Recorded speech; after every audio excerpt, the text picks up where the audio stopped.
Okay, so hi, welcome to this video. Welcome if you're currently here in the live premiere. I appreciate it.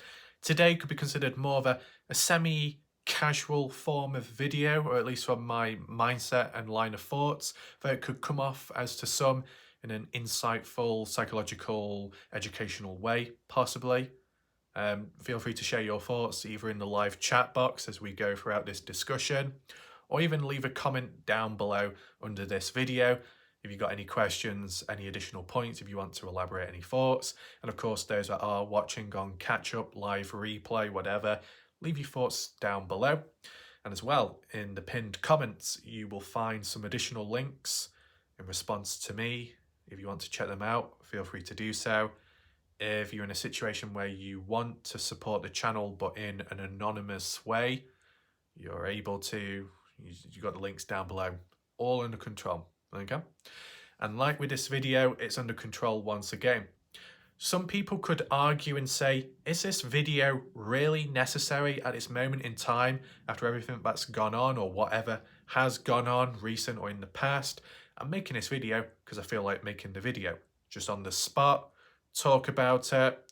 Recently, there's been that pattern of the psychological videos explaining the thoughts, the process behind things and how people have acted or said or done, whether it be a community, a mystery, a case, a person in particular, case study, could be anything and everything.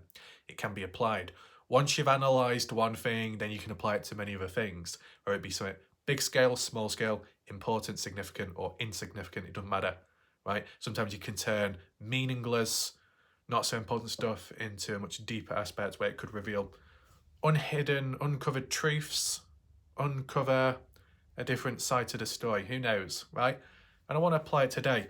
Would today be considered more of a case study on a particular person or duo, as maybe some Americans would say? Maybe you could agree and acknowledge that. Is it directly in relation to the Dylan Rounds case? Well, I'm not sure about the past, so I could call it being linkable to the Dylan Rounds case community because of how things played out and how people gathered. You know, I might ask some questions throughout this video. You're welcome to answer if you want and based off from what you've witnessed, okay? What I do want to say as a heads up, we're not getting back into the cycle of the typical drama and conflict of why people get involved, how people get involved, how to stay away from it or how to maximize it. We're not really doing that. We've been there, we've done that, but in this situation, it's focusing on a particular individual or duo who's been caught up in a lot of the trouble, whether they've caused it or on the receiving end of it. Take in mind, right, before people do start twisting the hair or the pants, right, it's give and take. Yes, at the end of the day, someone could have been the one that started it all off, and that is a problem, right? And then here and there, people may have defended themselves or retaliated back in a form of defense or avenging themselves, avenging somebody else. It goes back and forth like a tennis match, ping pong, table tennis, whatever you want to call it, over time. It's like a pendulum swinging back and forth. Okay, you might have a catalyst that set it off to begin with, the main issue. And then people that follow after that, you know, defending or retaliating, some form of resistance for the right reasons or the wrong reasons. It can differ, right, from place to place, time to time, with person to person. But it is a bit of a tennis match, back and forth, and it's that understanding of when does it end, right, and at what cost. And we've probably highlighted that part there too, at what cost. You know, what will it take for things to stop? What will it take for the direction to change? Maybe in a different case or a different community. And we have seen that come and go in between the tornado effect. So we don't really need to go there either. These little key terms and reference points that I mentioned, I have talked about in the past and described. So there might be some viewers right now that do pick up on what I'm saying. For those that can't remember or don't know what I'm talking about, you can always look back at my previous videos. You'll be able to find them eventually, right? If it's talking about the drama or the situations, you can pick up on it there. But just really specifically looking at an individual or two today and tying that on to the key talking and topic point, which by now would have been made clear in the title, at least, of this video. It's now time to elaborate it, speaking outwards, in this video itself. So you could put more as a question. The people, someone like Jim Terry, maybe even Mr. X too, with their presence and where they've been, are they the master of others out there? Are they the ones in control, total control, yes or no? You know, we might have made reference points, whether it be in a light-hearted way or a serious way, that there might be slaves out there that look up and get on their knees to these individuals like Jim Terry, Mr. X. We've seen it. It might still apply now, and maybe greater in the past, and since people may have broken away eventually. Whether they've seen the light or seen a different side, whether they don't agree anymore with the originals or they've been somewhat harmed themselves, they've ended up pulling away eventually. I mean, you could question who was the first person to walk away from Jim Terry, Mr. X community? Who was the first person to walk away from that community? Does anyone know? Feel free to answer down below if you have an answer. As for the Salty Pancakes community, who was the first person to walk away from there? If anyone knows, leave your answers down below. And if there are any other communities, maybe No Thanks, Doug, who was the first person to walk away from there? It might be hard to put a direct nail on who exactly was the first person to walk away. Maybe you could say, besides just a simple viewer, if there was like a co-host, or if there was like a member or a supporter, someone a bit more well-known or heard of, who was the first one like that to walk away from each community out there. If that makes it a bit easier to respond to an answer, feel free to do so. I mean, off the top of my head, it's probably incorrect, right? Would it be Betty Haywood? Would it be Miss T walking away from Jim Terry's channel? Would they be considered the first ones, or were the people before that? I said, I don't know, because I don't monitor it all. But if you want to fill in the blanks, you want to adjust anything, so it makes more sense, you're welcome to do so down below, right? But what I'm getting at is the shift. It does change with time. If you want to tie in with my prediction, what I've said recently, it has come full circle. I did get my prediction right once again. The first wave, the second wave, the third and the fourth wave of people. Maybe all at each other's throats, or somewhere at one point. Now, all banding together, right? All come from different communities, may have all give and take from one another, insults, resistance, retaliation, small-scale disagreements, higher-end troubles. Now, has it reached a solution? You could argue maybe. This will tie into the rest of the video shortly, okay? Because the concept of there be maybe people out there or channels that were once in the presence of Jim Terry, Mr. X, and they may have, you know, grown to an extent, and since branching away, what happens next? Is it the concept of dying out? Maybe not. It could be more preserving and slightly going up in numbers, with everybody now gathering as one, supporting one another. Could be considered a positive. But the negative, you could argue, just as an observation, that always remember where you came from and where you were once at, right? And I can use me as an example later on in different ways. I would argue and say that the concept of being a slave to someone, that you've got a third-party individual like Jim Terry, Mr. X saying, we own you, it sounds maybe a bit rude, disrespectful and over the top, but there is a bit of truth in it, in a way. What? Directly that they own you and they have a dog collar around you and they pull you in a direction and you're supposed to follow them. Not to a pure extent, but more so for guidance, and where you go or where they go, you follow because they made you who you are. There's a bit of truth in that. As I said, this could trigger humans, but I explain, I make it clear. Look, listen, learn. There shouldn't be a problem. Okay? Of course, I appreciate people the regular viewers with time, you know, that can agree or disagree, but, you know, keep it stable. Not everyone can do that, and we have seen outsiders, some, the way they've reacted. Unfortunate, but it happens. But we'll get into it today. So, with my prediction, tying back there, waves of people, sets of people that don't see eye to eye immediately, but see things for what it supposedly really is at their own pace. Okay? The initial first people, just like the initial first people to break away from these channels and communities, possibly could be the same ones to have identified the problem to begin with and tried warning others about the problem, the issue of someone or something, and they were laughed at, rejected, resistance thrown their way. Then eventually more and more people saw it. First, second, third, fourth wave of I told you so. You know, this could have been more well known from the beginning if you listened, but not everyone does listen by choice or being caught up in it, being delusional, being brainwashed, brain dead, different factors at different points. I said people see things at different times. It might take longer for some eventually.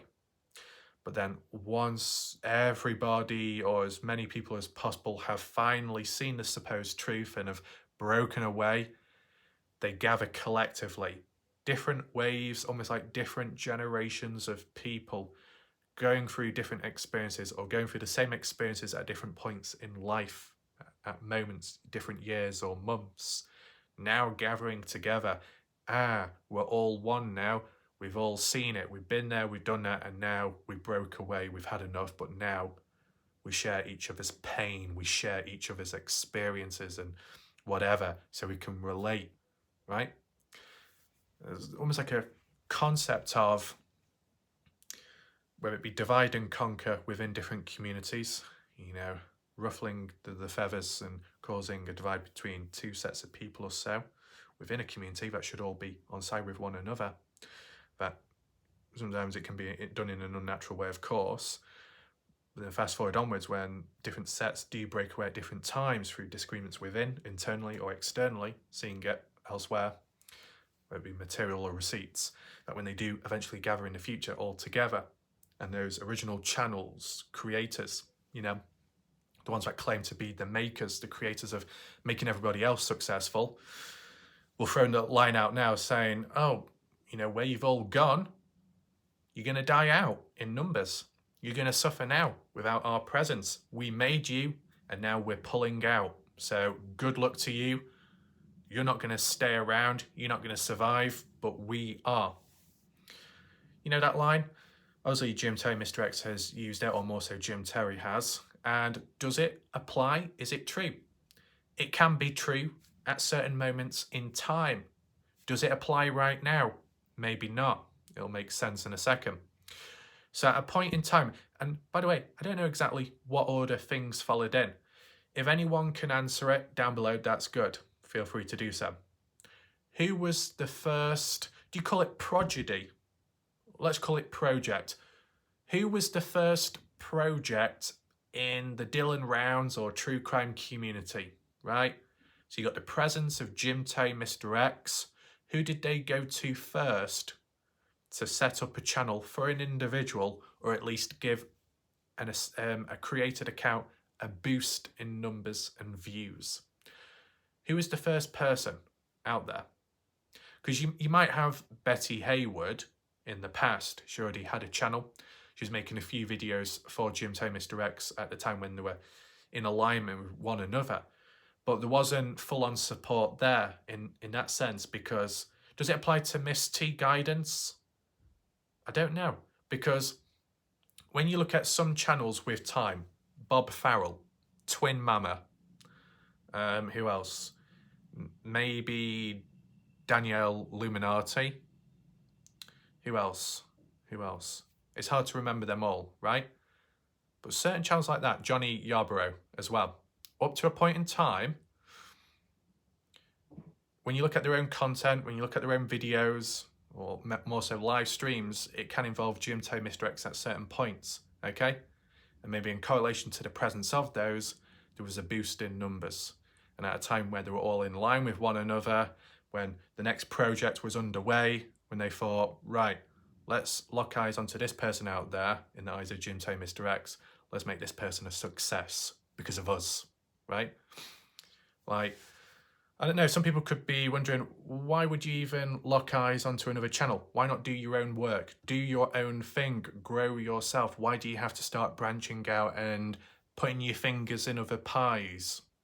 You know, involving yourself onto other channels out there. What's the point of that? Maybe there's numerous benefits to doing it for their own personal growth or their own personal satisfaction. That feeling and thought within of, we're already a success in the mindset of them. Let's make someone else a success. And when it goes right, that person can thank us and forever be in our debt, right?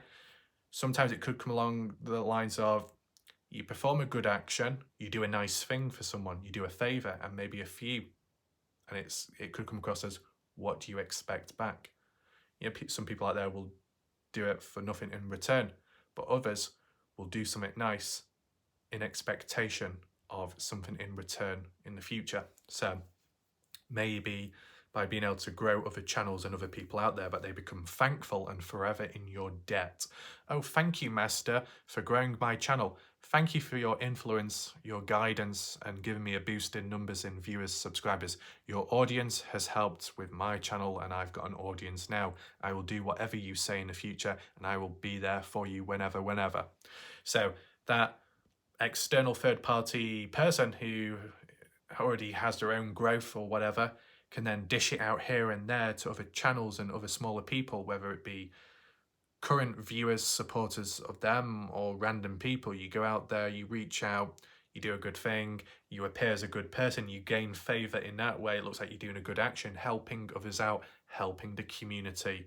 Oh, what a nice action. Just like how people may do charity work. Oh, it's seen all good and nice, but it might be done for other reasons, to gain favour, to look good, to look positive, to look innocent, to almost like use it to as like a blanket to cover up the darkness from elsewhere. That can be done at times. And then the other form is possible control. You help somebody out and they're going to listen to your orders, then they become grateful, right?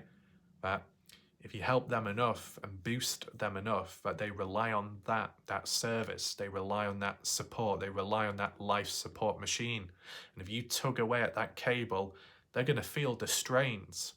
And if they become relaxed, comfortable, or happy, and then you pull that project, you pull the plug, no more power, they're going to witness the downfall, they're going to suffer, they're probably not going to like it.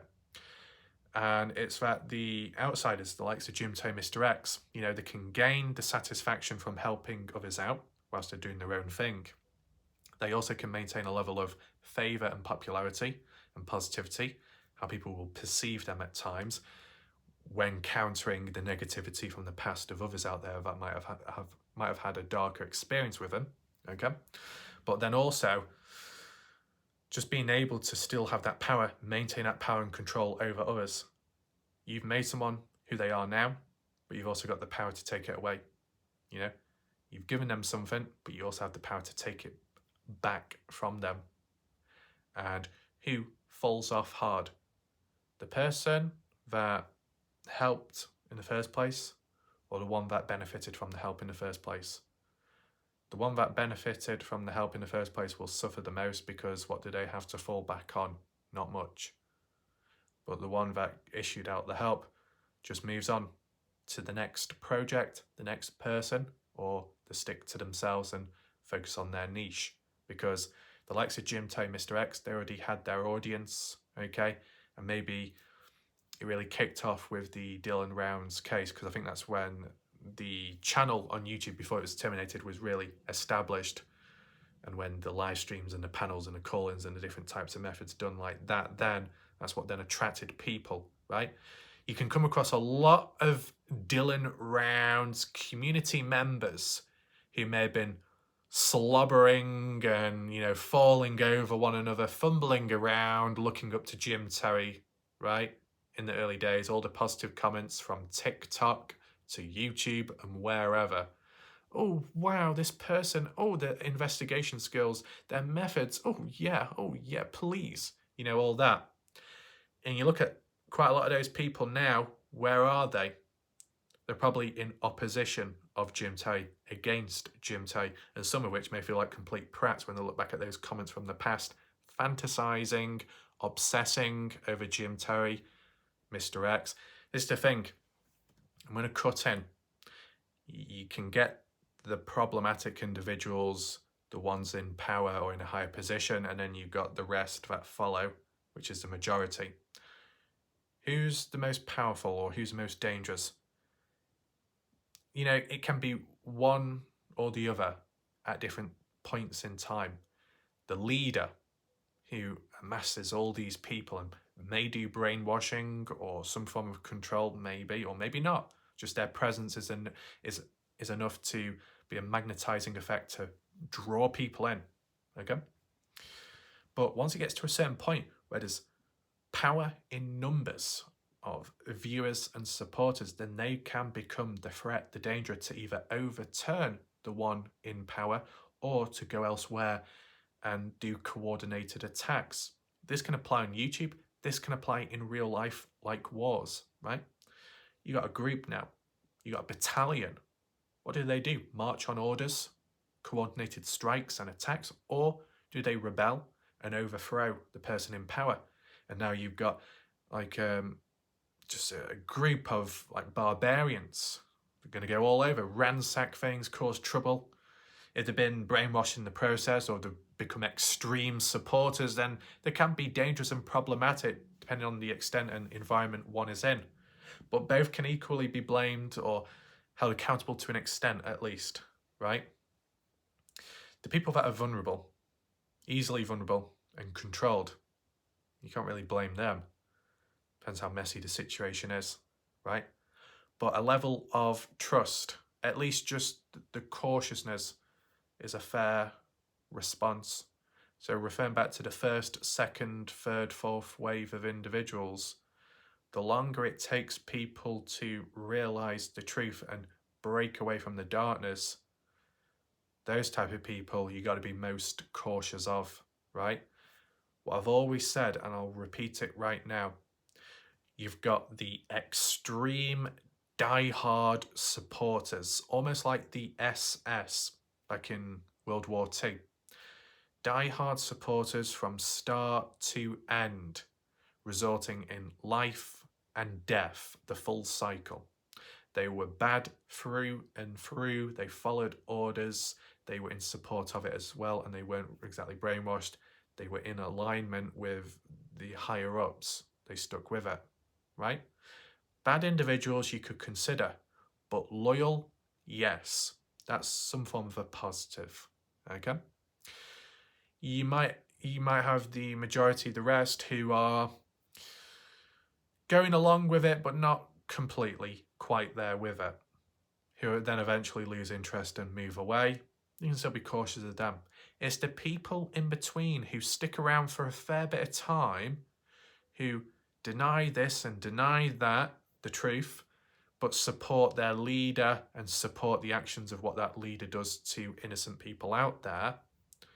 It's the ones in the middle that support it up to a length of time and then they decide to break away. That's when they decide it doesn't suit them anymore. Oh, I don't like it anymore. I've had enough. Now I think it's inappropriate. Now I think it's wrong. Now I've seen the light after all this time of supporting the opposite. So now I'll break away. Those people where it takes them longer to see the darkness, you got to be most wary and cautious of, because if there is ever a second wave of this in a different community or case, and they could be considered vulnerable, you could have repeat after repeat, history repeating itself. So, to refer back to all the people in the different ways that have branched away from one community, such as Jim Tay, Mr. X, or maybe the Salty Pancake community, or maybe the Doug No Thanks community, if they were all together at once way back at the start, then they branched away, broke apart, then it was divide and conquer, then there was internal, external conflicts, then there was some interchanging of allegiances, then breaking away again, then there was some internal implosions upon branching out to form subcell divisional groups of smaller numbers, to then branch out once again to form a greater number, greater allegiance, to then finally come full circle to a point where they've gathered all once again back into the center without the original higher ups who have gone their own ways in different situations. It's now more so the audience, we the people, have now collected as one, maybe from different communities, from different points of views and different times of seeing things what they were, but many cracks within which may show in the future. That's what you must acknowledge, okay? It's like a band, an army, a mercenary group, or, you know, you had a division, they departed, they split ways for whatever reason, and they reformed down the line or formed with different groups, different platoons as to one. How is it now? Is it orderly? Is it a band of rebels? Is there a higher standard now, a higher bar of what's acceptable and what's not? Or is there still levels of possible dodginess within, shadiness, possible disagreements in the future, right? I mean, is this like a pressure cooker boiling away very slowly for now, and it will explode in the future? Does anyone think that way? Let me know your thoughts. I said, this is going a bit wide and far, but it's just really getting into it, digging into it, okay? So to reiterate some questions, I think the first question, which may have not been quite mentioned before, in terms of the Dylan Rounds community, who came to the Dylan Rounds community for the case? And who came to the community for the people involved in the case, like the YouTubers and some of the known individuals in the community of that YouTube channel? I'll give you my answer, at least from my point of view. I came to the Dylan Rounds case and community because that was the next case I was going to cover. It was the next case the majority of people wanted me to cover at the time. Whether all those people are still here right now or not, I went to this case, Dylan Rounds, because people wanted to see that coverage, and I was interested in the case as well. As for everybody else at the time, okay, Jim Terry, Mr. X, No Thanks, Tyler Feller, Zev Girl, Doug, Jim Terry, Ty Corbin, Lance Kelly, Miss T, Betty Hayward, Kaylee, Fumble, and whoever else out there, creator or audience member. I didn't really know any of those people, okay? Never heard of them before, never seen them before, never seen Doug from No Thanks before, never heard or seen Tyler Feller before, none of it. Everyone I came across, I never heard or saw beforehand, okay? Is that because I wasn't in true crime beforehand? Probably. I was looking at mysteries and missing people cases. Though in the past I did stumble across a lot of true crime cases and maybe some communities, but I never saw those channels. What I saw in the Dylan Rounds community, I've never seen beforehand, so it was all new to me. So when lots of names were being thrown about, good or bad, conflict or not, abbreviations of names, like Jim, when people kept talking about Jim Terry, private investigator, they kept saying Jim, and I thought, Jim who? Jim Brenner? James Brenner? The killer? You know, in the case, it got confusing. When, what would be another one? SP, Salty Pancakes, but could also mean Sharon Pilgrim, the girlfriend of Kenny Veach. Kenny Veach case, SP, Salty Pancakes, a YouTuber in the Dylan Rounds community, right? Abbreviations can cross over with different people and it can cause confusion. That's why it was easier to say the full name of a person or the full username of an individual.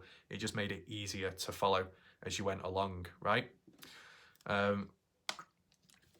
So yeah, I came to the Dylan Rounds community and the case because that's what people wanted, and that was the next case I was moving on to. That was it. But what about everyone else? Was it like a circus? Everybody gathered at that one spot? Never because of the case of Dylan, but just because everybody else went in that direction. To put it in a different perspective, when I said about the tornado effect, where a certain group and community of people, one community or several, all go in a certain direction towards a different case, which then can impact a different case in a negative way because of ongoing grudges, ongoing disagreements, ongoing conflict and drama, which drives a crowd of individuals towards another case, which causes more damage elsewhere indirectly. Was that already happening when the Dylan Brown's case begun? Because I've heard some people here and there in the background saying that they knew of Jim Terry, they knew of Mr. X, and they knew of this channel and that channel before Dylan Brown's. They were elsewhere on different panels, on different shows. Tyler Feller from a year beforehand. You know, I wouldn't know all that because I didn't know who these people were in the first place. But, you know, how far back do these connections go? Can anyone answer that? Because I was just here and still am for the Dylan Brown's case. That's what separates me from many others out there. Because there'll be quite a few of us out there that may have been in the Dylan Brown's case, but they didn't give a fuck about it. But they were present because people that they like or hang out with just happen to be in that spot. So once certain communities or most of the channels in that community branched away, moved elsewhere to a different case or to just no case at all and just doing their own thing, talking and hanging out, then that's why that community became quieter. There'd be some people out there and some viewers that might go further and say that majority of people in the Dylan Brown's community never really cared about Dylan because they never really showed much interest or focus to begin with. That's not what I'm saying, but I have heard other people say that. I have done polls here and there and say, you know, what percentage of the community cares about Dylan or, you know, focuses on the case itself. Okay? Now, understandably, it's not done in a forceful way to say, if you don't care about Dylan, why are you here? You know, we're not going to that extent, but it's just trying to understand who's here to learn about a case, who here isn't, right? You can get two types of people, and both are welcome. It's the people in the middle that may come across as that they care about the case, but they also come across as a troublemaker. You know, in between, a bit of this and a bit of that, a bit hypocritical, switching and changing when it suits them. Not exactly one-sided, more in the middle. You could say in the middle, does that mean balance? Not entirely. If you show balance, it could be considered more, you know, at the same time, you show a bit of a positive side, bit of a negative side in one go. You do a bit negative one day, bit positive the other day, it's not exactly balanced because at that moment in time, it's one-sided. You know what I'm saying? One day you're positive, the next day you're negative. It's one-sided, one extreme to the other. But if all on the same day you was a bit positive and a bit negative, bit back and forth, because it's in that same space of time, it's a bit more balanced. Whereas with the Dylan Brown's community, for a certain amount of days or weeks, people could have come across as caring about the case or acknowledging others for covering the case. And then a few weeks later, there was a spell where they were doing the opposite, disrupting, okay? And if it's not Dylan Brown's community, as said, Alex Easterling case. When it comes to the Alex Easterling case and certain people over there that did come from or originate from the Dylan Brown's community, they're all on good behaviour when it comes to Alex Easterling when they're listening to a certain channel or two out there that may cover it. But then some of those members, previously, before that, when they were on my channel watching or tagging along, all they did was cause nothing but disruption. And it's like, so why are you causing disruption here, but you're on very good behaviour, like a goody two-shoe teacher's pet elsewhere? Is it because you respect that person more out there, so you will listen and be a good person? But because you don't respect me, you're going to act out? Well, what you should have in your mindset and attitude, and that can go for many people out there in the future and in the past, okay, past and future, that you come along, you might not agree with a channel, you might not respect that channel, but for the sake of the case and the victim involved or the missing person, you should respect them to an extent. And by causing disruption towards someone you may not agree or get on well with, you're also causing disruption and disrespect to that missing person. So if you're going to pull me down, you're also going to pull down that victim as well. And is that what you want? If you claim to care about a case, then you shouldn't be taking me down because I'm here to make sense of it, right? and to help others learn and understand, or at least help keep the case alive. If you're going to try and silence or shut me down or ruin my flow in an intentional disruptive way like people did in the past, but then suddenly they're on good behavior elsewhere in other channels, it seems very unbalanced and biased, and that there's a bit of an agenda going on. And, you know, if there's a presence of someone that keeps the case alive and you're trying to take them down, you're basically wanting that case to die out. That sounds counterproductive, right? But that's the mentality of people out there, the people I've come across with time. Not a huge amount, but named individuals, they do stick in my head and I do remember. I'm just, you know, pointing it out as an observation, and that is all, okay? So, okay, gone a bit off track, but these are the questions that I just wanted to point out. Who got to the Dylan Browns case because of the Dylan Browns case? Who got to this case and community just because of the channels out there that were following in that direction, like a circus going that way? The second question was, who were the first sets of people to break away from the different communities out there that got involved in Dylan Browns? So the Tyler Feller community, the No Thanks community, the Salty Pancakes community, of course, and the Jim Tay Mr. X community, of course. Okay? If you didn't know, as for little reference points, the Potato Picker Gang is in reference to Salty Pancakes, just code word. It's just an easier, light-hearted way of remembering it. And the Undead Zombie Horde is to do with Jim Tay Mr. X, as some people have labelled. Don't know why exactly. Brain dead, brainwashed, I'm not sure, but that's what people have labelled, right? Just these little reference points. It's more memorable, easier to refer back to, and that is all, nothing else, okay? So who are the first sets of people to break away from these groups, right? Because not everyone broke away immediately. So I'm just interested in that. If you can answer it, feel free to down below. I mean, some people might even want a full-on essay or documentary of the community, how everything went, because maybe the depth of it is pretty great, but is it really worth digging up the past and going backwards? Maybe not to that extent, but, you know, maybe some people are interested in it anyway. It'd probably take a long time and to do the research and to gather all the material. Some people have had full-on headaches, and I don't know. There's been people out there that have documented far more than me because they've been caught up in all of the mess and they've had to defend themselves or to maintain sanity by documenting everything as proof and evidence. Luckily, because I was focused on the case, I wasn't really dragged in as much, okay? But I can understand from the perspective of some people out there wanting to know, how did it all come about? Who was first here? Who was first there on the case, or who was the first one to create the drama and conflict? Questions like that. Some of it might have been answered already, but it's hard to keep tab or track of everything that's gone on with time, right? So, a few questions out the way. We don't need to go to the comment section either, because my recent videos have been about different things, not in relation to this, so we don't need to.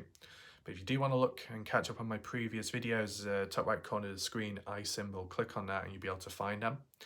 I will do another video later, a response video, more specifically, in a different situation, so that'll be visible as well. But this on the spot is going in line with what some people have wanted in recent time, to go back over cases or people, analyse and put a bit of a psychological spin on it to maybe understand why things happened and why they are the way they are, right? I have demonstrated it already. I'm trying not to repeat myself. That's why I'm focusing on specific people this time round. I've done it in the past when I've had to defend myself. This time round, it's just more of an observation, understanding what's happening, what could happen next, right? Because if I've been able to go full circle and basically predict most of what's happened correctly, you know, months, a year, you know, let's just be honest. A few of the things that I predicted 1 year ago. Some of the stuff I predicted was right at the beginning of me getting involved in the Dylan Browns case. And if you're interested in what were my initial predictions, maybe I never said them out loud, but I had them embedded in my mind the moment I stepped into the Dylan Browns community. And what those thoughts were embedded in my mind, a prediction projected for the future, that I, Warlight Wrath, would be the last person standing in the Dylan Rounds case because I had a level of confidence in a way that because of my previous experience in the likes of the Kenny Veach case back then, I was really the last person standing.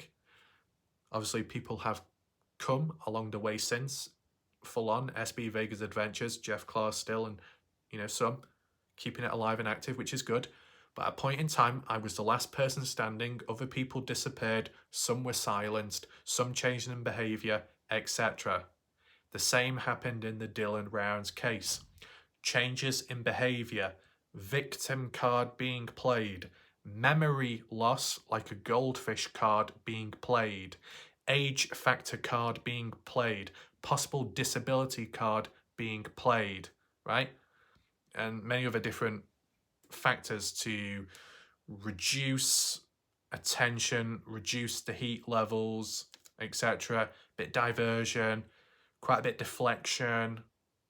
More so the memory loss part played a big role with people. But the interesting part is, with all these people, whether it be the YouTubers or the supporters, the audience members, with them all branching away, seeing a light and collecting all together now, all these people, or some of them that might have been at necks with one another in the past, who are now on side with one another, it's just very interesting because individually all these people have their own special or their own unique ways and methods of dealing with lies or dealing with covering up the truth or resisting against something and using their own tactics and methods. Now, are they going to use it against each other in the future when they're all in close proximity to one another? I wonder, right? Individually, they've all got their own methods and how they react to one another. What happens when you combine them all into a small space? Do they complement one another or go at each other down the line? I'd say it's slightly tainted, fractured like cracks in a wall. It was already somewhat fragmented. The fact that people broke away at different intervals, not all at once, but broke away at different times. A learning process, some are behind others are in advance, with awareness and knowledge and power and intellect, and well, maybe not too much intellect, but that can time with the thought process and picking up on stuff, the senses and awareness. Not everyone's at the same level or time frame or period. So because it's so broken up over time, it's like fragments of glass, and you try sticking it back together to create a mirror, it's not going to be crystal clear, is it?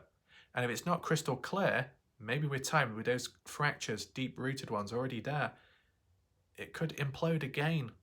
And then what happens? An endless cycle, maybe? Factors of a case, a drawing point to bringing everyone together for the right or wrong reasons, but as we've seen since, it's not been about Dylan Rounds, okay? The majority of all these named individuals, where they're at right now, it's not in the name of Dylan Rounds. They're doing their own thing. Fair enough. Let's be real. Let's be balanced. Not everything revolves around Dylan Rounds. And that's not being rude. That's just being realistic. A certain amount of people came to the Dylan Rounds case, and probably others didn't. They did it for other reasons. It is what it is. People left the case for different reasons as well. Maybe because they were being attacked, or they just got bored of the case, or there wasn't much more to learn. And some still stick around because there are reasons to stick around for. Down the line, things do, and groups of people branch away, and it really does break apart. Okay? Sometimes natural, other times not. Does that make sense to you? Hopefully. So the equivalent of that could be the equivalent of what's been going on with time with these waves of people from these different communities. How they've been treated eventually, or how they've eventually seen others being treated and then acknowledging it's not right.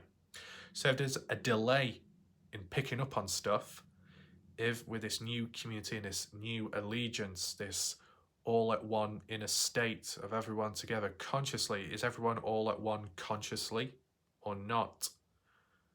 Because if there's a delay, not everyone will be in line or in wavelength.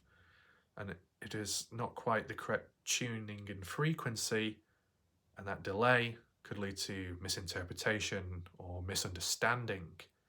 It's something so simple like having mods who you trust in a live panel, live stream can lead to some purposely reporting, blocking or censoring viewers in the chat who that channel owner may like.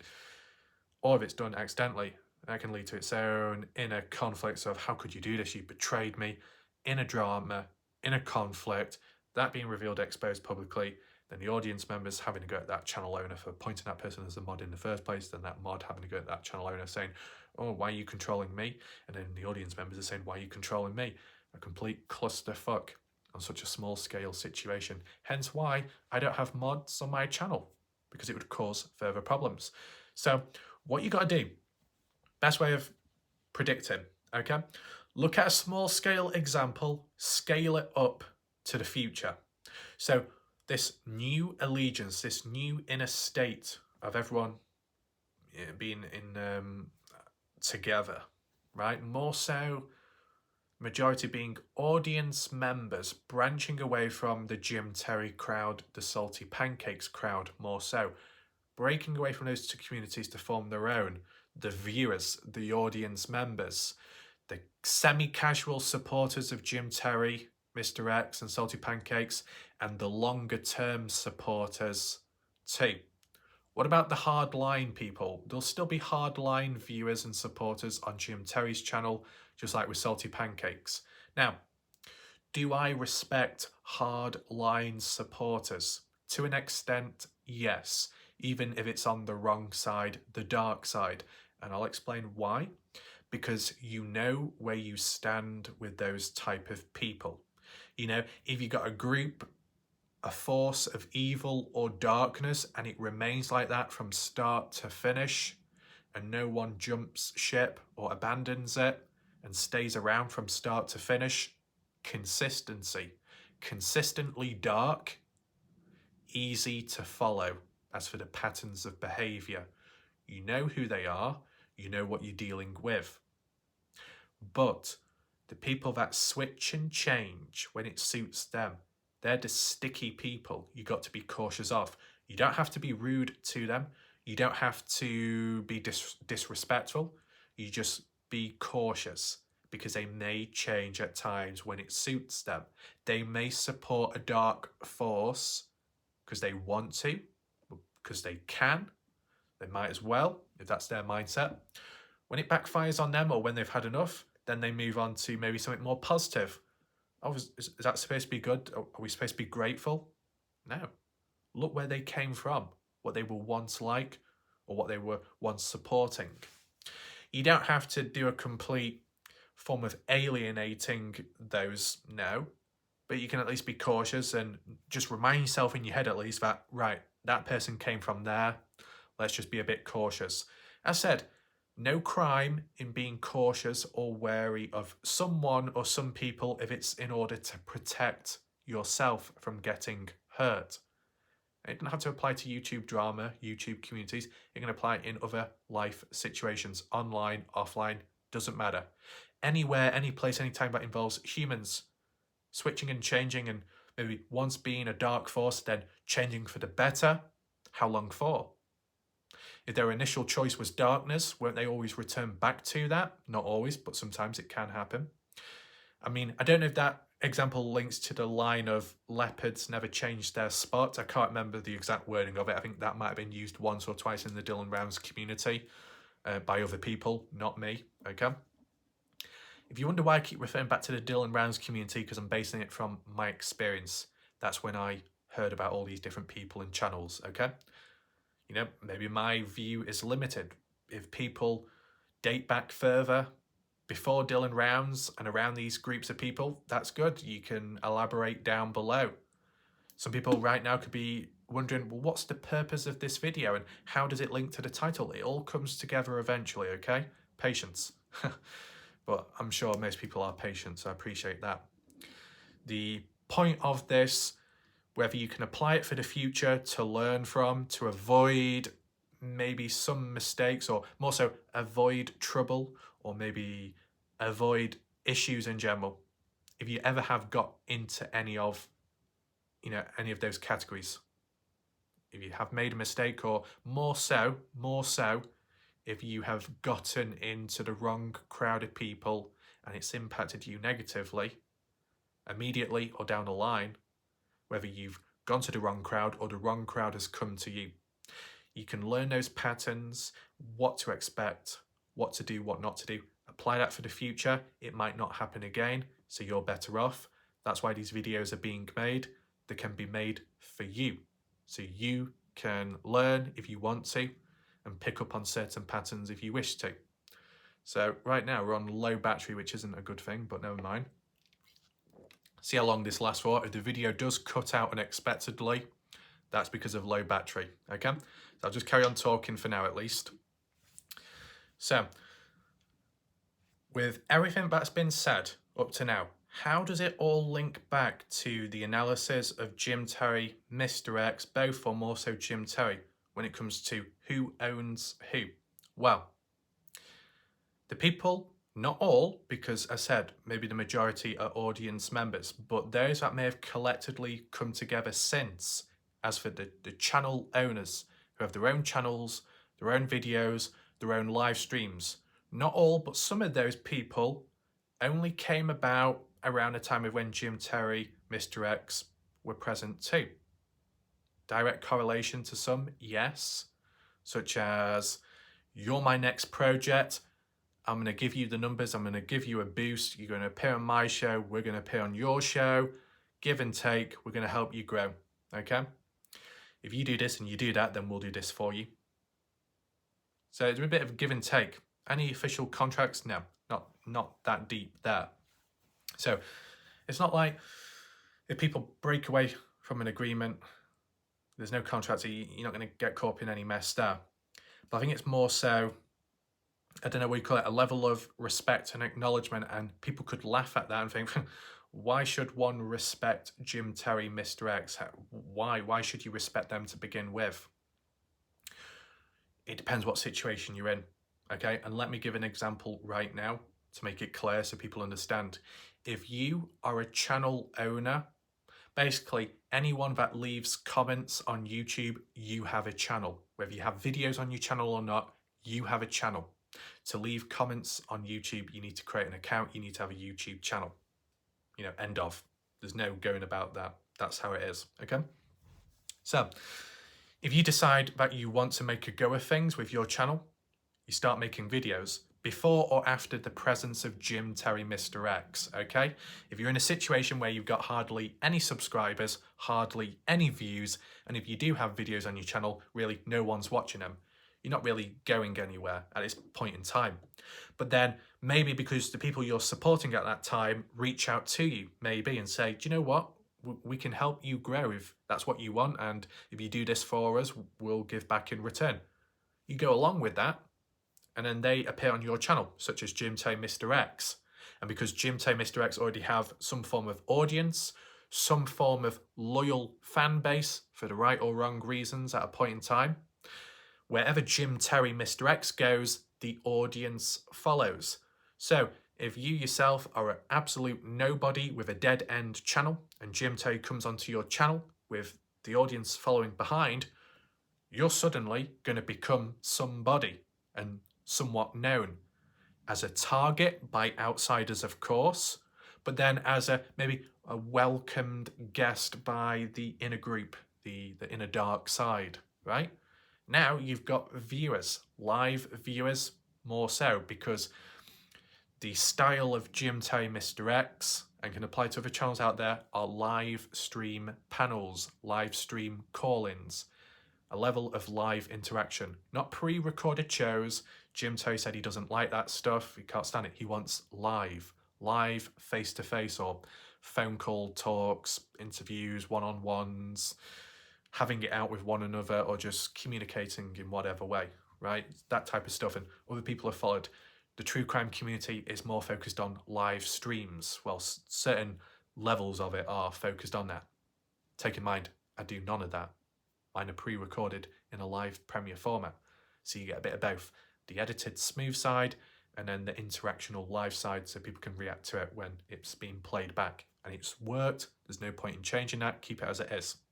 But for the Jim Terry aspect and the people being seen as the next project by Jim Terry, they grow, they get viewers, they get subscribers, and for as long as you are around Jim Terry and get on well with him and Mr. X, they'll support you, or at least once it gets past to a certain point, they can pull away, but the audience and supporters of Jim Terry will still stick around onto your channel for as long as you remain in favour of Jim Terry, Mr. X, and maybe follow through with certain tasks. I'm sure there's requirements along the way.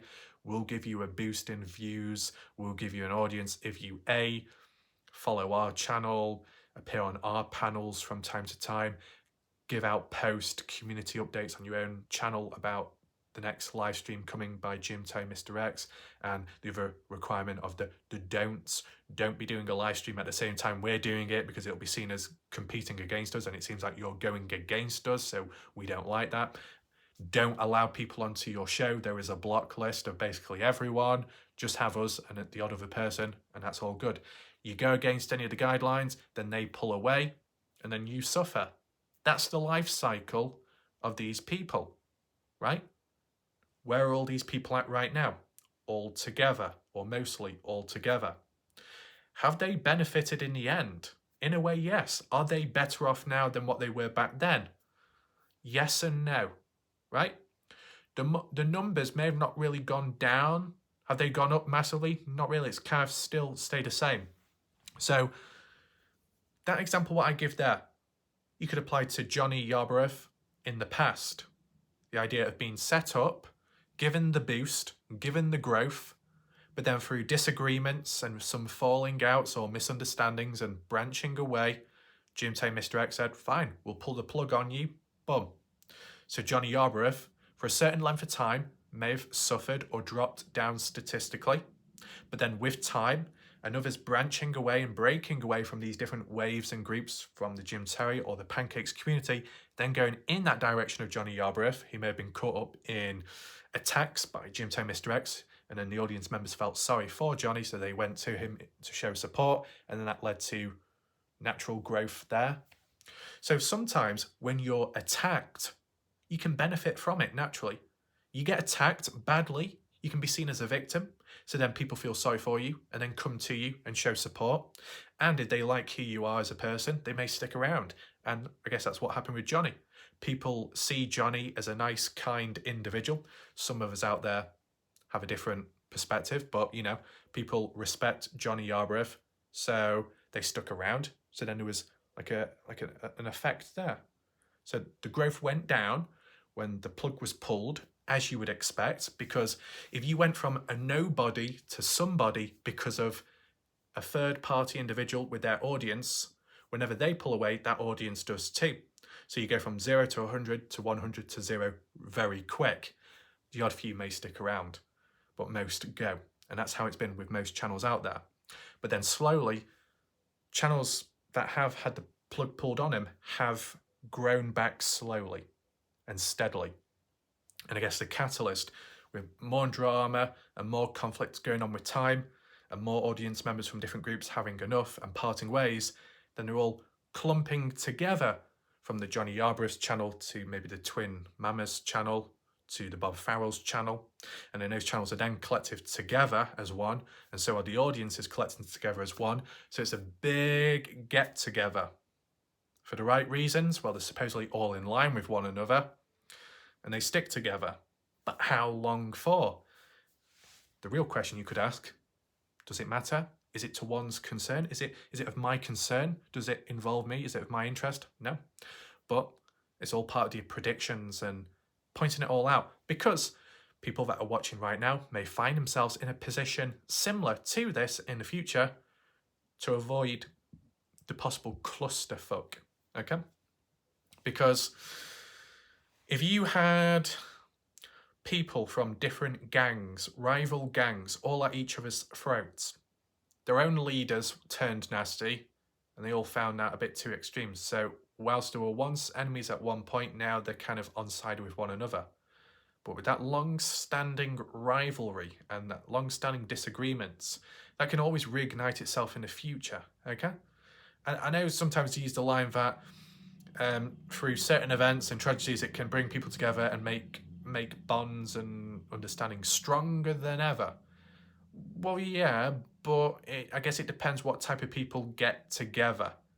Whether they've got a past or they've got their own methods and styles of manipulation or deceit, or how they show resistance, how they control a situation, whether they believe in the truth or not, go against the truth, change the narrative, or just slow to the party.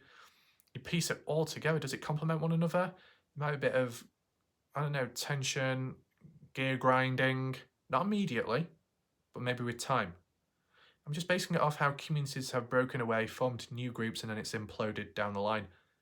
The greater the size of the community, the greater the size of people present, the higher the chances of some conflict at some point. So, as you've got the new wave or the previous new wave of Fumblenuts, Kaylee, Betty Hayward, Watcher of Crazy up to a point in time, maybe Miss T up to a point in time, that group collectively coming together in response to the likes of Bob Farrell, in response to the likes of Jim Terry, Salty Pancakes, right? There was a moment there. And then since, some people have departed from that community and gone their own way and formed their own group. And then those missing members have been replaced by former supporters of the Jim Terry or the Pancakes community that then filled in the spots where the Fumblenuts and Kayleys are at and their group. And then that group has then shifted over to the Bob Farrell side and grouped up together there now. Some peace treaty being made between Kenny, the one with a southern voice, Kenny and his goats, as a reference point, or more appropriately, Kenny and his toothpick. Bob Farrell, maybe, and Twin Mama. Bob Farrell, Twin Mama, being in the presence of Jim Terry. Bob Farrell, Twin Mama, their channel's growing because of Jim Terry originally. Now, when the plug was pulled there from Bob Farrell or Twin Mama, did they suffer drastically in terms of numbers dropping?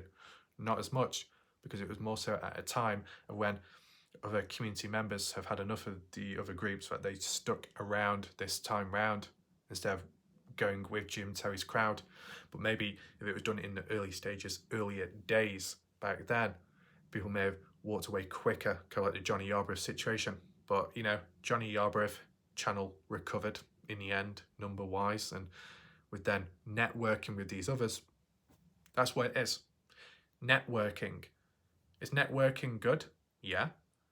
But with networking can come its own dilemmas and conflicts, not immediately, down the line. I said, people watching right now might be a part of these groups or similar groups in different communities. It's just about being aware of your surroundings, when to pull out, when to stick around. When you sense something is off or wrong or something could go wrong, believe in that and follow accordingly. Okay? And I said, I've made the predictions up to now, so I might as well continue.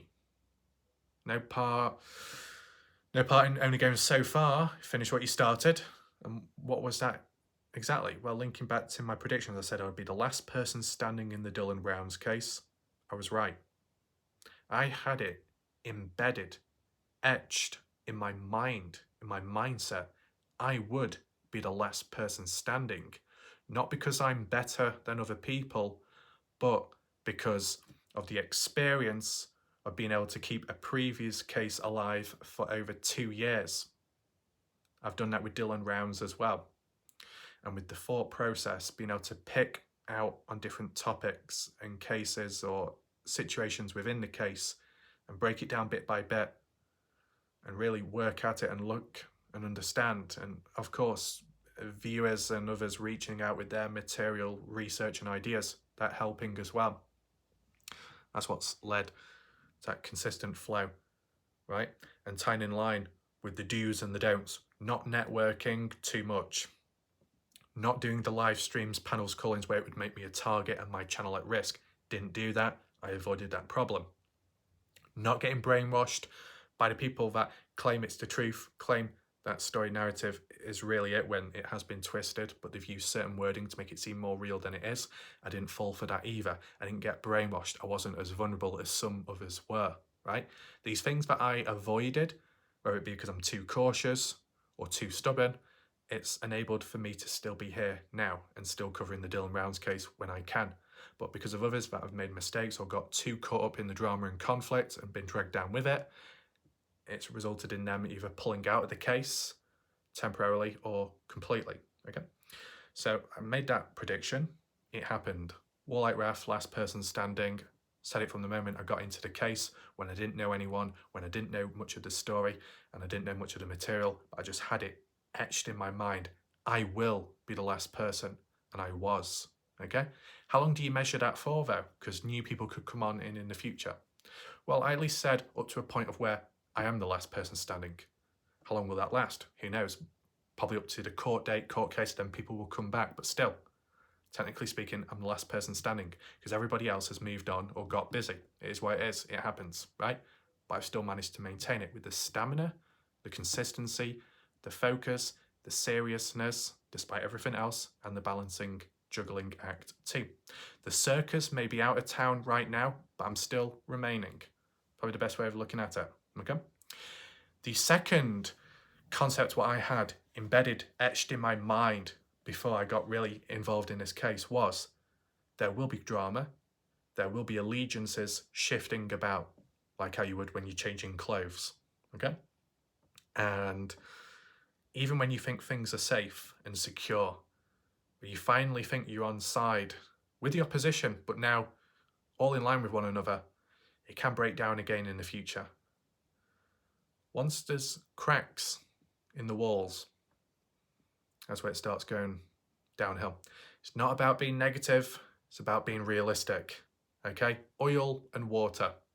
That's like a situation as it could be now, or more so in the future. We have seen endless peace treaties, okay? It sounds silly saying that, but we've seen peace treaties and they've always gone wrong and backfired.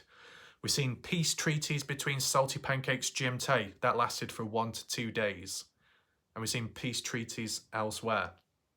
And it just didn't last. We've seen a peace treaty with Watch Your Crazy and Jim Terry.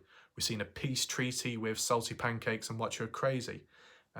Peace treaty at the moment, or an initial proposed peace treaty between Fumblenuts and his community with Kenny, with Bob Farrell, with Twin Mama or something. How long will that last? Does it matter? Well, it's not really going to impact me, but if you're watching right now, it could impact you. Okay, so this video could hint at what could happen next or could follow on for the future. It's not about causing disruption. It's not about being negative. It's about making observations and being aware and planning ahead.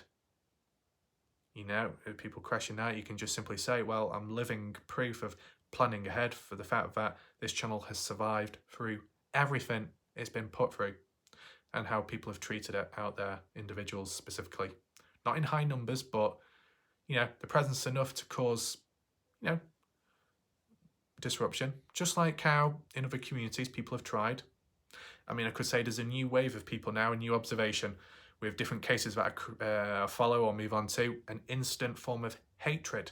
And you look at some of the accounts dating back to 2016, 2015, 2013. It's not just fake default accounts on the spot by a certain type of person. No, these are just random people coming on in. So an instant form of hatred is different for me because I've not really experienced that before. So that's interesting. Maybe I can do a separate video on it in the future. But I just wanted to highlight that part, okay? So, returning back to Jim Tay. I said, we're not going on to the personal side of Jim Tay, Mr. X. Like, and when I say Mr. X, Mark, what do you want to say?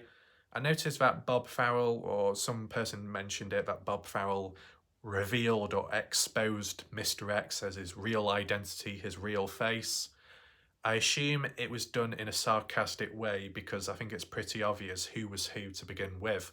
But if Bob Farrell was slow and the audience members were too, you get the idea of this whole cycle. Picking up on stuff at different stages, seeing things at different times compared to one another, even if it might be staring at you right in the face, because it depends on the situation, okay? Did I have a dark experience with Jim Tay, Mr. X personally? No.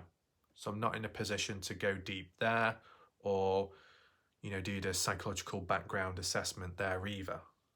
There's other times when I've had to do it because of how someone's treated me, and I'm trying to understand their patterns and behavior as to why they choose that method. And it's been very clear previously with the likes of Salty Pancakes, okay? See, we're not going to touch upon him too much, but at times, Salty Pancakes could be considered a victim. But then other times, it's 100% unnecessary for him to take it out on to other people who are not even causing any problems, right? And that's what happened. Unfortunate is what it is.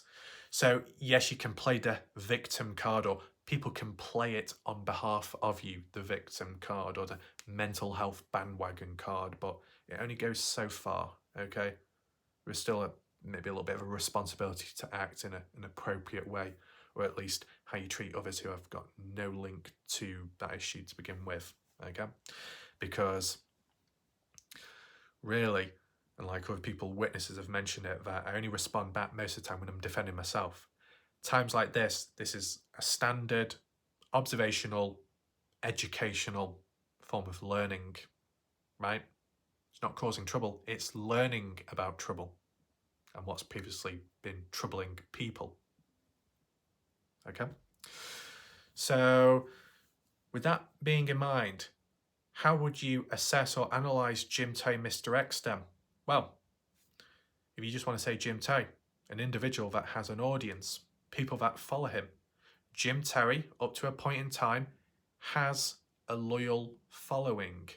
Hence why whatever amount of subscribers he had or has, it kind of equates to the amount of views he's got too.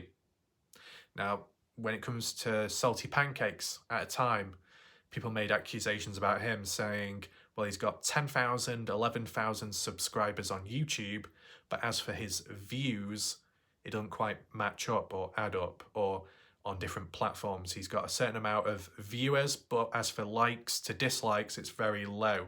Or for the amount of people appearing in the pop-up chat, it's not quite adding up there. I will do an individual video explaining the difference between subscribers and viewers. Not all subscribers are loyal. You can get viewers who aren't subscribers that are loyal. It does differ, okay, depending on the situation. I'll say in brief, if you are a channel that grows with time, majority of people on YouTube, eventually you'll end up having more subscribers than you do have viewers, okay? If you're successful early on, you probably have more viewers than subscribers early on when you're starting out. If your videos catch on trend, popular, it looks good, doesn't it? Right? Technically, it's better to have more views than more subscribers. If you had 1 million subscribers and only had 4,000 views, really no one's watching, are they? Or coming back. Doesn't sound good, does it? But it happens, and it happens often with all these channels out there. I've seen many channels out there with 1 to 4 million subscribers, and they might only have about 4 to 10,000 viewers watching regularly. That's a terrible ratio, but sometimes there's nothing you can do about it, okay? Look at me, I'm close to 10,000 subscribers. Am I getting 10,000 views per video? No, because people aren't always returning back the same amounts of people. As I said, I don't want to alienate people, but like, depending the topic and the video that I do, you might get on average, up to about 600 to 800 regular viewers. What about the other close to 9,100, 9,200 viewers? Where are they at? Some come, some go, some return in the future. But then here and there, to counter that point of criticism, what some people have thrown at me, I have done videos which have got over 20, 50,000, 100,000 views, okay? My most recent short, well, not recent short video, but recently I reached a new milestone. First time ever, one of my previous short videos has finally reached over 100,000 views. 100,000 people have viewed my short video. And looking back to my normal length videos, which are harder to get views on, I've got over 100,000 people watching some of those videos as well at points in time. Does that mean to say 100,000 people are coming back, you know, on average to watch each video? No. 100,000 people chose to watch that specific video because it was recommended more to them. And YouTube acknowledged and appreciated and put it out there more. It is what it is, not always in control of everything. So whilst the criticism could be, I've got nearly 10,000 subscribers, but I've only got 400 to 800 regular viewers, which comes off as bad. At times, I will have 100,000 viewers who aren't subscribers. So higher amount of views to the subscribers I got.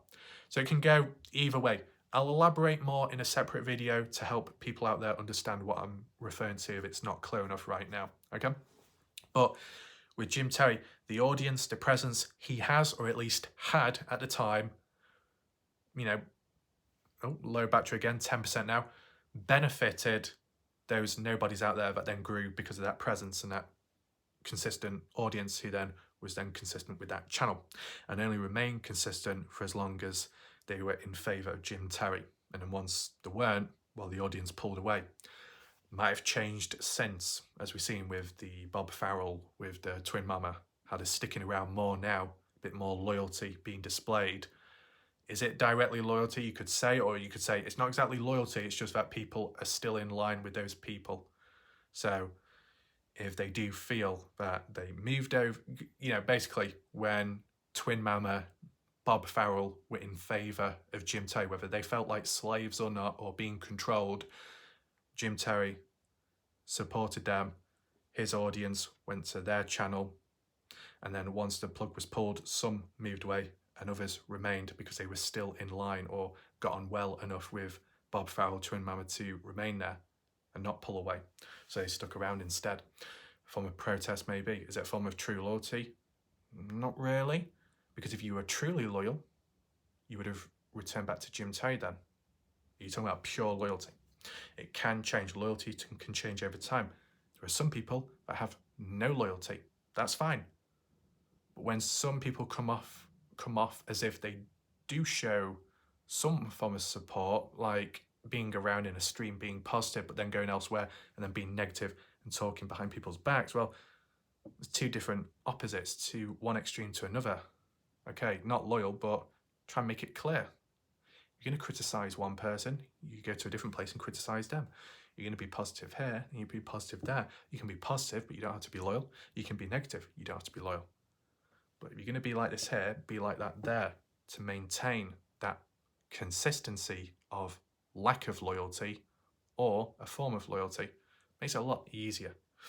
But there's a lot of awkward and complex people in this community, and further far more so if we're talking about a lot, it will be more so. Many out there who I've never seen or heard of before, many people out there that I've never come across my channel who could be complex. Trying to learn about them, their patterns and behaviour. At the end of the day, if you're a channel owner, do your videos, forget about the audience. That would go down wrong, right? You got to listen to the audience to an extent. What do they think of videos? What do they think of cases? Where things are at right now, and maybe answer some questions in between. No harm in doing that. That's why sometimes it's important to know who is who, where they come from, what they're all about, and maybe their behaviour from time to time. So when you do interact with them, you can feel like you're having a conversation with them and be comfortable at the same time without feeling that dread of, if I say too much, are they then going to go behind my back and say something completely different or act as a spy elsewhere? You don't want that uncertainty. You don't want that feeling of dread. You just want to be able to get on with what you're doing, but also still naturally maybe interact to what extent with people that are present without much worry or concern, okay? But linking back to Jim Terry, Mr. X, their presence, their loyal following, kind of translated with Bob Farrell eventually having a loyal following up to now at least. But then look at Belle V. Belle V may have got assisted by Jim Terry at a certain point, so it led to a bit of growth there and a bit of build up. And with the ongoing saga of conflict and drama in the background, whether it be from the Jim Terry side or the Salty Pancakes community, maybe with Stoney, these long-term grudges and feeling attached to this or feeling attached back to that, you wanting to break free, maybe eventually being able to. But once you break free from drama or conflict, life support machine, or they pull the plug on you, where you at statistically? That depends, okay? So Belvy, over 1,000 viewers per live stream, and then when the plug was pulled, dropped down to about 600 to 800, still doing well. Recently, 400 to 500, okay? Why is that? Numerous reasons and factors. If there was drama and build up, if Jim Tay somehow invited himself onto Belvy's live stream, likely the views would go back up there again. So, well, some people could use that as a way of gaining that traction and stuff. Now, this is the thing. People could throw it back at me and say, well, when you do these videos, Raf, about Jim Terry or about Bob Farrell or about Salty Pancakes, you're doing the same thing. You're bringing in an audience once again because what? You don't have your own content. You don't have your own audience. You're desperate for this, desperate for that. No, I just feel like a change of subject. I feel like doing this video because I want to, and I just feel like it, simple as. And the most important factor to acknowledge is when I do these type of videos, right? And if I do make reference points to certain names or individuals, I'm not even allowing the opportunity or, thinking, oh, do you know what? If I'm going to say this that's controversial or bad, I'll actually allow people to join into this live show and live panel and make it live so then even more people can come on in with the audience and people can actually call in and then there can be even more drama and even more conflict, right? You need to ask yourself this: when you doubt someone for covering a topic of a certain named individual and you think that they're doing it for other reasons in a manipulative way, ask yourself, if that person is manipulating it and changing the narrative or adjusting it so it suits them, then why are they not fully utilizing and taking control of all the tools in front of them? Because if they're not fully utilizing it, then maybe there's another reason for why they're doing it, a more natural one, right? If I was like really zoned in, right, and it was like in such an unnatural way, it would be, right, let's talk about this topic, let's put a negative spin on it, let's twist the words slightly so it gets a reaction, a certain thumbnail, a certain title, and a live stream option, a live panel, a live call-in, to call out people and then to allow them to come onto the panel so it's more shouting, more conflict, more falling outs, more disagreements, and then more people come on in, more drama, more conflict. That brings the audience in, and so on and so on. And it's a massive disaster, a lot of noise and a lot of people all in one place because it was allowed. And the original mindset was, let's make it a live stream, let's have the panel call-in option to maximize growth, to maximize everything. Well, that's never happened because no one's coming onto my show. I don't do live shows, I don't do live panels, I don't like it, I don't want it, it causes more trouble than it's worth. So, form of negotiation would be, you don't maximize it because it's not natural. That would be forced. And other people may be good at doing that. I'm not. I do what I do so people are aware of a situation, or it might help learning oneself as one goes along with what's happening. But I mean, it's relatively under control, okay? What I'd say is that the people, some of which who may have branched away from Jim Tay Mr. X, who feel like they don't owe Jim Tay Mr. X anything, they don't feel like they should be a slave or forever in debt of Jim Tay Mr. X, but they should be able to do their own thing and do their own videos and have their own schedule and break away. Whilst yes, if you're the channel owner of your own channel, you're the one in control of it, realistically, they're not. Jim Tay Mr. X doesn't control your channels in that sense, unless they might have your username and password. That would be a messy situation, but I think maybe others out there don't allow that. So it's only the channel owner that has access to their own channel. So it means that they're the only ones in control. And technically that's true. But as I said, you should always remember where you came from. That's why when I cover this case and others, I always remind myself there's no harm in acknowledging Kenny Veach, the community. The reason I am where I'm at right now is because it all started off with the Kenny Veach case, which I covered in 2020. 2019, for 5, 6, 7 plus years, I was at 170 subscribers. I was a nobody, nothing was happening. The start of 2020 onwards, covered Kenny Veach, and from then till now, with the growth with time, I'm nearly at 10,000 subscribers. Whether it be slow growth or steady, it happened, it went in a positive direction, and that's because I made the choice and decision to cover Kenny Veach, and YouTube seemed to acknowledge it at the time. It went right place, right time, luckily. It was based on luck to begin with, And then what was implemented afterwards was the skill in keeping it going. That's how it goes for me, at least. Skill and luck. Well, luck before skill, and then skill afterwards to maintain that growth, to maintain going forwards. That's why I always reference the Kenny Veach case, because that's where it all started, okay? I know where it came from and what I was before. I think there might be quite a few people now that may branch away from something which made them who they are now, and they're forgetting that, okay? So you should be in control of your own channel.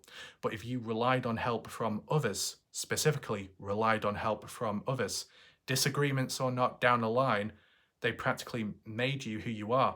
Now, maybe now is the time where you maintain who you are and keep it afloat. And that's maybe where you start repairing and building yourself. Build yourself, make yourself unique, stand out from some others, go in a different direction, a different pathway, different topics and points, but maintain who you are and try and maintain the audience. That's where the skill will be. And if you manage that, that's good. But still, the initial point of that boost of views, that boost in subscribers, you need to remind yourself where it came from, even if it means that you were once a slave or once looking up to your master, technically, in a sense. If someone came to you and said, we're going to grow you, we're going to make you successful, and you accepted that, then down the line, you had disagreements and you walked away or had enough. Okay, I've had enough, I'm walking away, but I'm still grateful for where you put me in the end, okay? So even if I had enough of the Kenny Veach case, or it got toxic, it got bad, and I wanted to get away from it, it's not the case, but if it was, I'd say, do you know what? I'm very grateful for covering the case, having the material, and people reaching out to provide some material with time, right?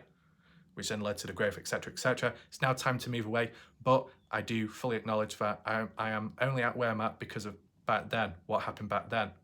But I think with the situation now and elsewhere in other communities, may not be a topic that they covered, but more so a physical human or humans that got them a boost to then set them off in life, or just at least online, just to remember that. But I think people are trying to erase the past, as if that the reason why they've got thousands of subscribers now is because it's all off their own backs. It's all them that made it possible, but it's not exactly. It's the initial booster, it's the initial investor, it's the initial person that saw you as a prospect and the next project. It sounds bad, but you know, that's kind of how it is. I think people are trying to remove themselves from that idea because they don't like the idea of once being a slave, the idea of once being, you know, in a vulnerable situation and relying on someone else for a boost. And then once they are set or in a good position, they don't like returning back to where they were once at. Are they ashamed of their past? Are they ashamed of where they once were and who they relied on for a boost? Maybe.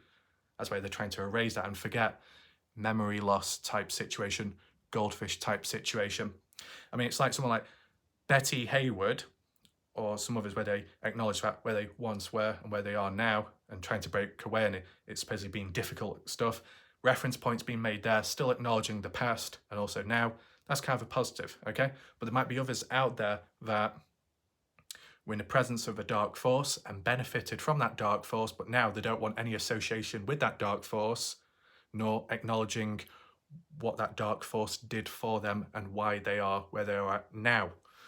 So with that level of trying to forget the past, history can repeat itself for different reasons. And maybe with this new allegiance and this bulk and cluster, it could go wrong at some point, okay?